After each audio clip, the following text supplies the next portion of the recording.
Hello everyone, this is David Lewis with your sales tip of the week. Whether you have been selling cars for many years or just starting out in this business, it is important to understand that times have changed and customers have different expectations when they come to buy a car. The internet has equipped shoppers with the ability to know how we do our business, and by and large, well, they don't like it.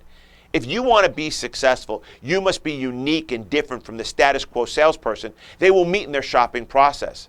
How your customers perceive you will make all the difference in your ability to earn their business and sell them a car. Shoppers today have three priorities: the car they want to buy, the salesperson they want to deal with, and the dealership where they want to do business. And it's all in that order.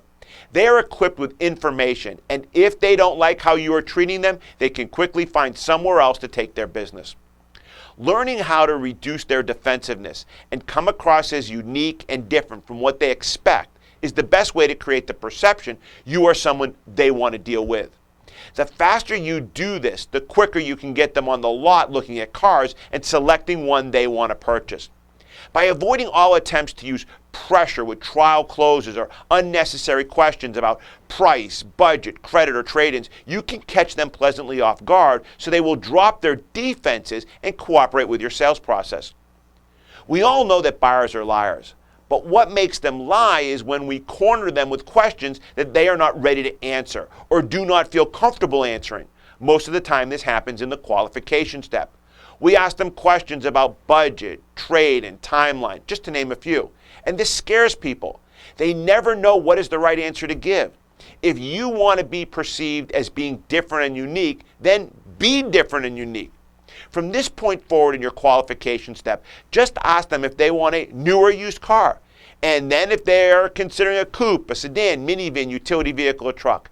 These questions do not create lies or fears. They are logical questions. Then simply show them the cars in the category they have selected and let their emotions take over. And their body language will tell you once they have found a car they like. And don't worry about price. Most will not let you show them a car out of their price range. And if you do, and they fall in love with it, most will find a way to buy it. Learning to inspire your customers with your dynamic personality and unique process will make an impression that will help them become comfortable dealing with you. Once this happens, you can go forward through the steps of finding the car that meets their needs and helping them see what buying at your dealership can do for them.